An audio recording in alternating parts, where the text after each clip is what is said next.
Shalom, saudaraku yang dikasihi Tuhan, kita bersyukur karena kita boleh menikmati hari yang baru ini.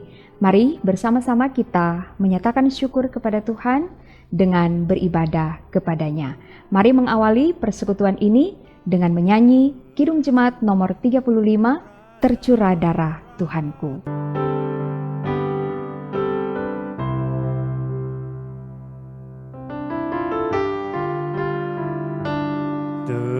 Tercurah darah Tuhanku di bukit Golgota, yang mau bertobat ditebus, terhapus dosanya, terhapus dosanya,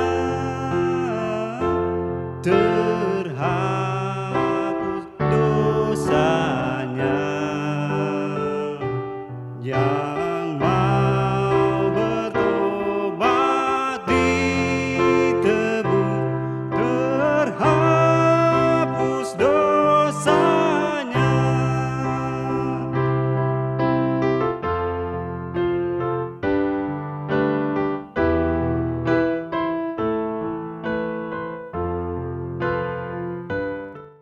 Saudaraku, sebelum kita membaca Alkitab, mari kita berdoa. Segala puji dan hormat kami persembahkan kepadamu ya Tuhan, karena Engkau berkenan memberi kami hari baru untuk kami jalani. Dan mengawali seluruh aktivitas kami datang menghadap Tuhan beribadah, memuji memuliakan nama Tuhan, dan kami mau membaca, mendengarkan firman Tuhan.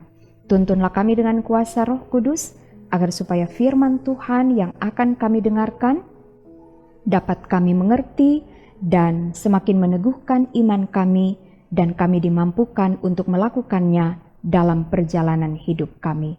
Dalam nama Tuhan Yesus kami berdoa. Amin. Saudara, mari kita membaca bagian Alkitab di hari ini dalam Matius pasal 27 ayat 35 sampai 37. Demikian bunyi firman Tuhan. Sesudah menyalibkan dia, mereka membagi-bagi pakaiannya dengan membuang undi. Lalu mereka duduk di situ menjaga dia. Dan di atas kepalanya terpasang tulisan yang menyebut alasan mengapa ia dihukum. Inilah Yesus, Raja orang Yahudi. Demikian pembacaan Alkitab dan tema renungan di hari ini, menderita karena berbuat baik. Saudaraku yang dikasihi dan diberkati Tuhan, berbuat baik adalah tanda atau ciri khas hidup orang percaya. Berbuat baik adalah perwujudan hidup beriman kita. Mengapa kita harus berbuat baik? Karena kita telah lebih dahulu menerima kebaikan Tuhan. Kita telah mengalami berbagai kebaikan Tuhan dalam hidup, terutama keselamatan yang telah dianugerahkannya kepada kita. Saudaraku, kita tentu sangat menyadari bahwa hidup kita sangat berharga karena telah diselamatkan melalui pengorbanan Tuhan Yesus. Dia rela menderita bahkan mati demi kebaikan kita. Dia yang tidak berdosa rela menanggung hukuman atas dosa-dosa kita, dan tersalib di bukit Golgota merupakan puncak penderitaannya. Hukuman salib itu sangat mengerikan, paling kejam dan hina. Mereka yang disalib pada umumnya adalah para penjahat kelas kakap atau para pemberontak. Dan Tuhan Yesus diperhitungkan di antara mereka. Saudaraku yang dikasihi Tuhan, di atas kayu salib, Tuhan Yesus mendapat perlakuan yang sangat tidak manusiawi. Dia dihina, dia dipermalukan. Firman Tuhan hari ini menyebutkan bahwa pakaiannya diundi, dia ditelanjangi, dan yang tersisa hanyalah sehelai kain yang menutup tubuhnya. Ini juga adalah penggenapan firman dalam Mazmur 22 ayat 19. Selanjutnya, di atas kepalanya dipasang tulisan, inilah Yesus, Raja orang Yahudi.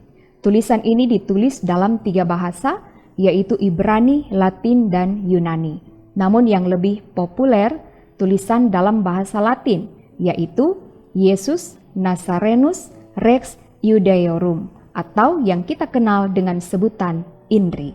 Sebutan ini mengandung penghinaan. Bagaimana mungkin seorang raja harus tersalib? Bagaimana mungkin seorang raja menderita, tidak berdaya, bahkan mati di kayu salib? Saudaraku yang dikasihi Tuhan, Tuhan Yesus menderita untuk kebaikan kita. Dia menderita untuk menyelamatkan kita.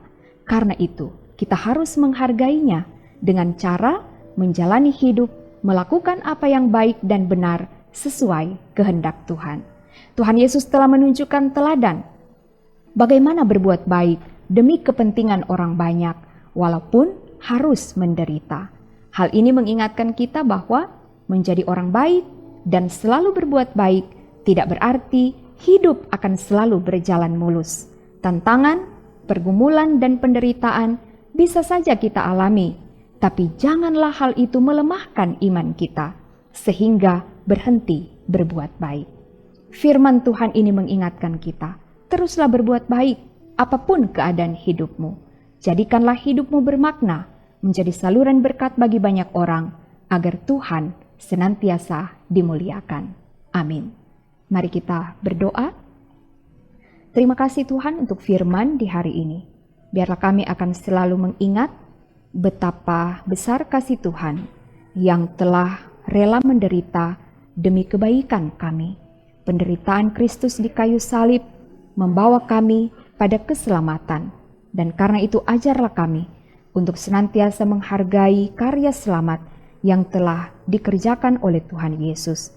Kiranya kami akan selalu dimampukan untuk menjalani hari-hari hidup, melakukan apa yang baik dan benar sebagaimana yang dikehendaki oleh Tuhan. Diberkatilah setiap pribadi dan setiap keluarga yang tetap setia beribadah kepada Tuhan. Diberkati segala aktivitas, tugas pekerjaan yang akan kami lakukan di sepanjang hari ini. Dan kami berdoa ketika kami sebagai warga gereja ada dalam berbagai kegiatan dalam rangka Jumat Agung dan Hari Raya Paskah, kiranya kami sungguh-sungguh melakukan itu dengan tetap mengarahkan hidup kami hanya kepada Kristus Tuhan yang rela menderita mati dan bangkit bagi kami semua. Terima kasih ya Tuhan. Kami menyerahkan seluruh kehidupan kami, semua aktivitas kami, hanya ke dalam tangan-Mu yang penuh kasih. Dalam nama Tuhan Yesus kami berdoa. Amin. Saudaraku, demikianlah renungan harian keluarga di hari ini. Terima kasih telah bersama-sama beribadah. Tuhan Yesus akan selalu memberkati. Shalom.